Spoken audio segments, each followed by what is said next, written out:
Hi guys, thanks for meeting with me. I appreciate it. Sorry I couldn't make it to the group meeting. Sick kids, what do you do? So, as we're all aware, we're referring back to our feedback forms that were completed by our clients not that long ago, and the quantitative and qualitative data that was collected from that.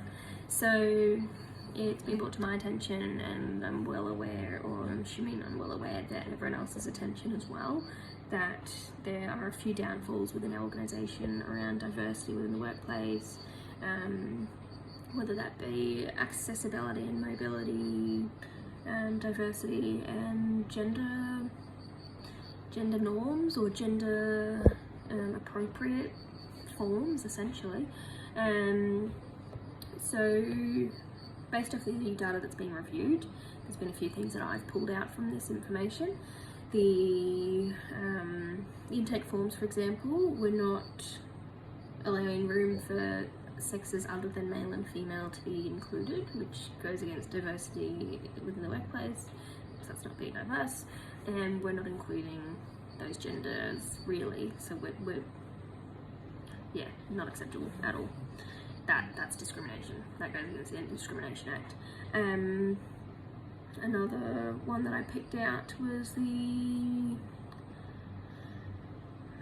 client's concern around accessibility, and that some of our clients didn't feel that they could access certain areas of the organisation, and found that difficult, for example, with their prams,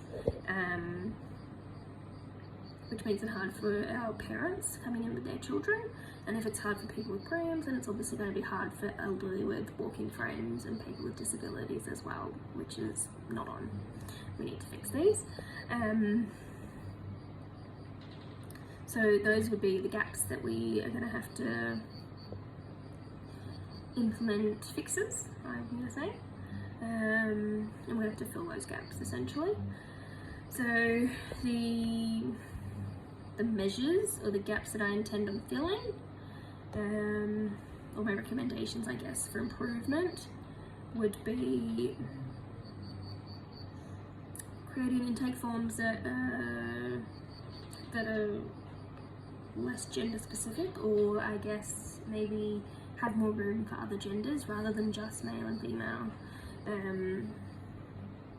mean, that's the first step you'd want to take, is to include that gender diversity there.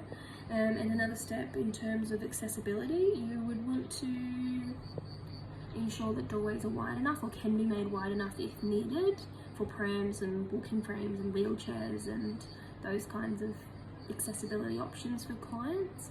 You would want ramps. Steps aren't that. We need ramps, things like that, sorted. If necessary, lifts, or even your chair lift for wheelchair accessibility and things like that. That'd be fantastic. So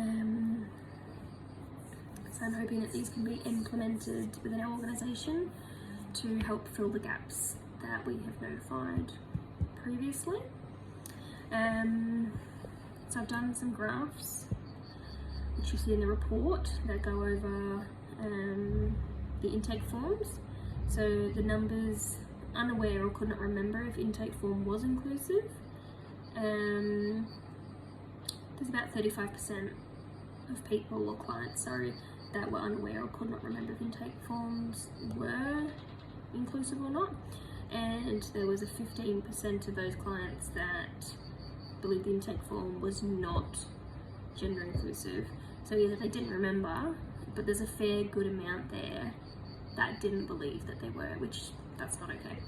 And the reception environment, that's one, but we're looking at the accessibility of that environment. So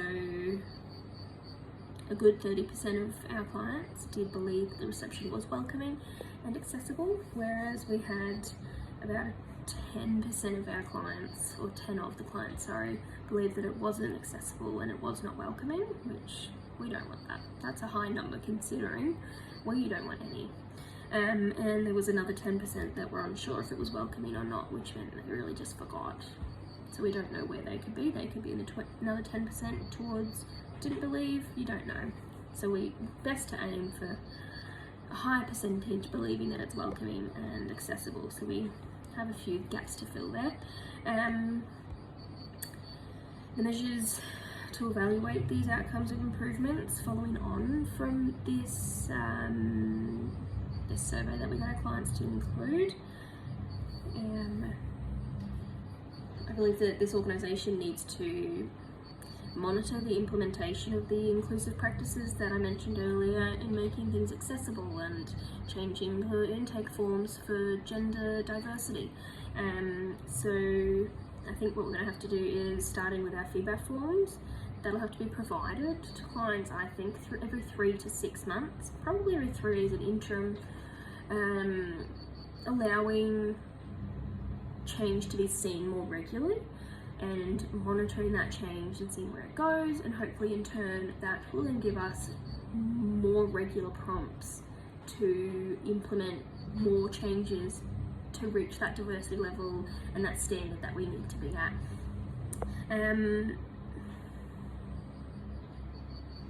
Hopefully that should be it. The first step, I believe.